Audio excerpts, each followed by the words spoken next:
Hello les amis, je vous retrouve pour une nouvelle vidéo sur le rugby et plus précisément sur la Coupe du Monde de rugby 2023 et je vais vous présenter le match Nouvelle-Zélande-Namibie. Alors c'est un match qui a lieu ce vendredi 15 septembre 2023 à 21 h et donc pour la Nouvelle-Zélande et pour la Namibie ce sera le deuxième match dans cette compétition. Donc les amis, dans cette vidéo je vais vous faire une présentation du match, on va revenir sur le classement dans la poule et également sur les premiers résultats. On verra également tous les marqueurs pour ces deux équipes, que ce soit marqueur d'essai ou marqueur de pénalité. Et on terminera aussi par tous les résultats de ces deux équipes depuis juillet 2022. Ça nous permettra de nous faire une idée, une tendance sur la forme de ces deux équipes et éventuellement de définir un scénario à cette rencontre. Alors c'est parti, hop, le classement du groupe A. Pour l'instant, vu qu'il y a eu une rencontre de jouer, alors la Namibie a perdu 52-8 au premier match contre l'Italie. Et la Nouvelle-Zélande a perdu 27-13 contre la France. Donc la Nouvelle-Zélande, ils n'ont pas le choix, il faut absolument gagner dans ce groupe A. Surtout que comme l'Italie a gagné contre la Namibie, et ben la Nouvelle-Zélande, pour l'instant, ils sont troisième, ils seraient en passe de pas se qualifier. Alors après, ils peuvent battre les Italiens, bien sûr. Hein, mais là, je dirais que pour se relancer, la Nouvelle-Zélande, il va falloir qu'ils reprennent de la confiance et il va falloir qu'ils gagnent contre la Namibie. Donc normalement, c'est un match qui est largement à leur portée. Surtout que on va aller voir après le calendrier. Le Nouvelle-Zélande-Italie se jouera donc le 29 septembre prochain. C'est là où ça va être très intéressant. Surtout que d'ici là, l'Italie peut gagner tous ses matchs et qu'en plus, après, l'Italie termine par un France-Italie. Donc ça va être à voir. Les Français, ils joueront peut-être contre les Italiens en étant déjà sûrs d'être qualifiés pour la suite.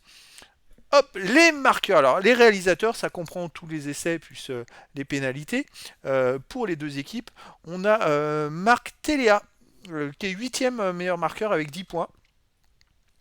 Pour la Nouvelle-Zélande, après Mouton de la Namibie qui est à 5 points.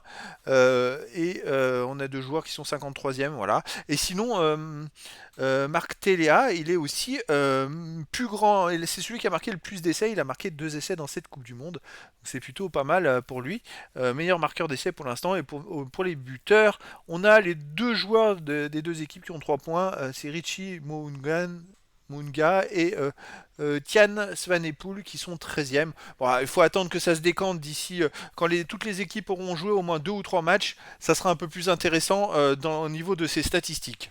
Allez, les résultats sont les résultats depuis juillet, début juillet 2022. Alors la Nouvelle-Zélande c'est 19 matchs et la Namibie que 5 matchs. On va commencer par la Namibie. Sur les 5 matchs, ils ont fait 2 victoires et 3 défaites. Ils ont marqué 22 points de moyenne. Ils en ont encaissé 35. Ils ont donc un différentiel de moins 12,6 points d'encaissés par match. C'est vrai que la Namibie, en plus, ils ont affronté des équipes de seconde zone. Donc, voilà, c'est pas une équipe qui est très forte. La Nouvelle-Zélande, de son côté, sur 19 matchs joués, c'est 12 victoires, 1 nul, mais surtout 6 défaites. Alors, c'est un peu étonnant.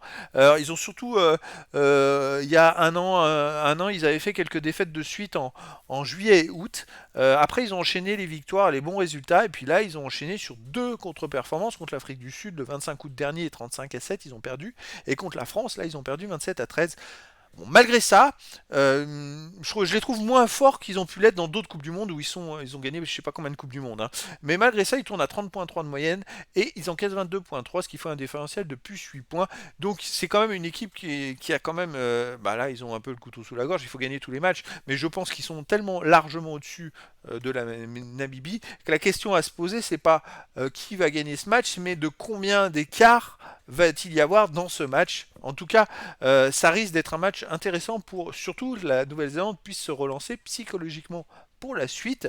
Puis elle est capable, la Nouvelle-Zélande, éventuellement de marquer énormément de points et de faire le spectacle. Donc les amis, je vous donne rendez-vous ce vendredi 15 septembre 2023 à 21 h pour le deuxième match dans cette Coupe du Monde 2020, de rugby 2023 de la Nouvelle-Zélande. Et c'est le match Nouvelle-Zélande contre Namibie. Voilà les amis, je vous dis à très bientôt pour une nouvelle vidéo.